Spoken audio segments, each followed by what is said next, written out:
Manila is the heart of business for the Philippines, but that might not be true for long. More and more companies are starting to expand outside, and one of the biggest shifts happening right now is this. Major businesses are moving south. The country is no longer being shaped only by what happens in Metro Manila. And if you care about business, real estate, jobs, or where investment is heading, this is worth paying attention to.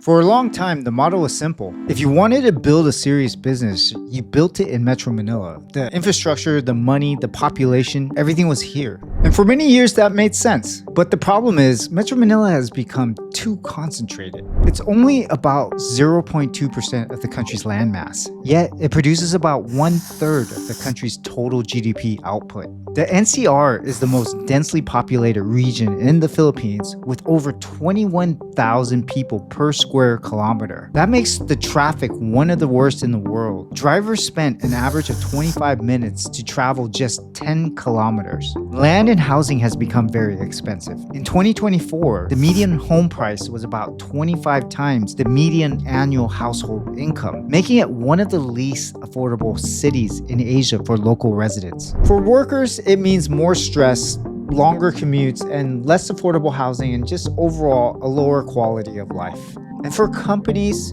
the high cost to operate in the metro is high, and the high density makes it very difficult to expand. At some point, the numbers for business expansion just doesn't make sense.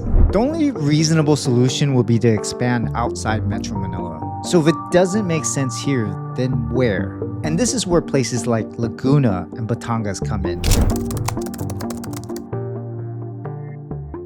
Jollibee is the biggest fast food company in the Philippines. A big part of its operation now runs in Zenith Food Commissary in Canlubang, Laguna, and that facility plays a major role in manufacturing and logistics. As of 2026, Jollibee shifted these major facilities to run on 99% renewable energy through a partnership with First Gen. It shows that a company planning to grow at a larger scale needs more than just customers and brand power. It also needs reliable industrial space, dependable energy, and a location that can support long-term expansion.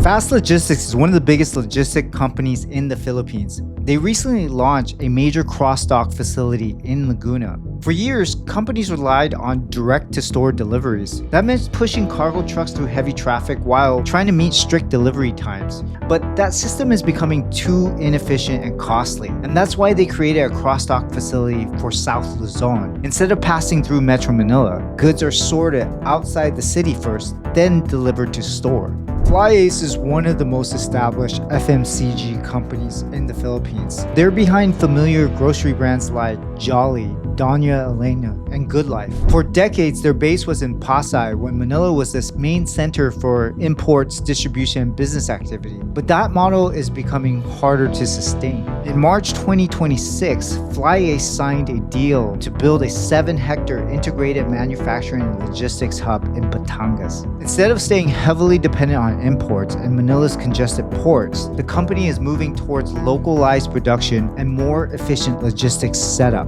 FlyAce didn't just buy a random piece of land in Patongas. Its new facility is in Lima Estate, and I'll talk more about this later.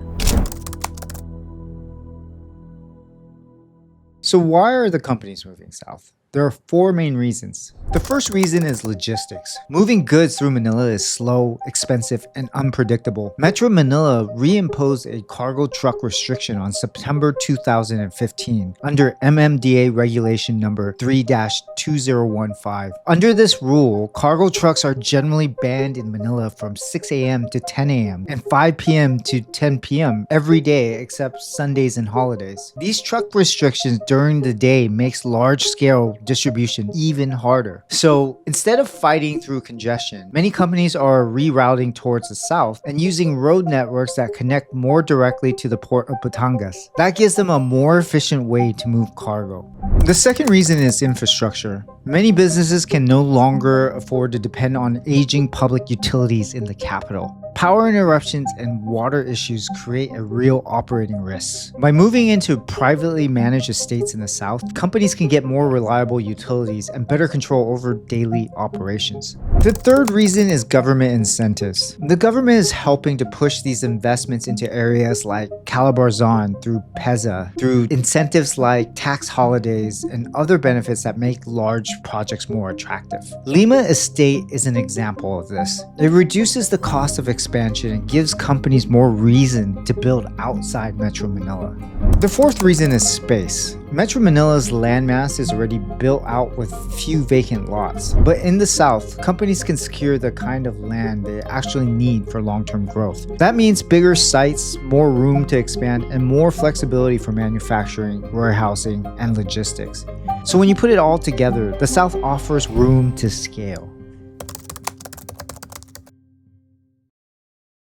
Metro Manila has become too expensive and too inefficient for large-scale companies to keep growing here. High rents, congestion, port delays, and this over-concentration is putting a real pressure on profitability. And that's why I think this is structural, not temporary. Major companies in fast food, logistics, and consumer goods are moving south because the old Manila-centered model is no longer as workable as it used to be. And this matters to real estate investors. When companies move, supply chains move with them. That creates demand for industrial land, warehouses, and supporting businesses. We're already seeing that in places like Laguna and Cavite, where industrial land values have risen sharply compared to pre-pandemic levels. They're choosing places with reliable power, water, and logistics that can support long-term growth. The future growth of the Philippines is no longer just centered in Metro Manila. And for investors, that shift is worth taking a closer look and studying the South. One of the clearest examples of this shift is Lima Estate, and that's why I wanted to take a closer look. So we went there and filmed a deeper investigation. In an upcoming documentary, I'll show you how it works, why major companies are moving in, and why this might be one of the most important economic stories in the Philippines today. I'll also break down this larger trend of economic estates and why this new model of city building matters.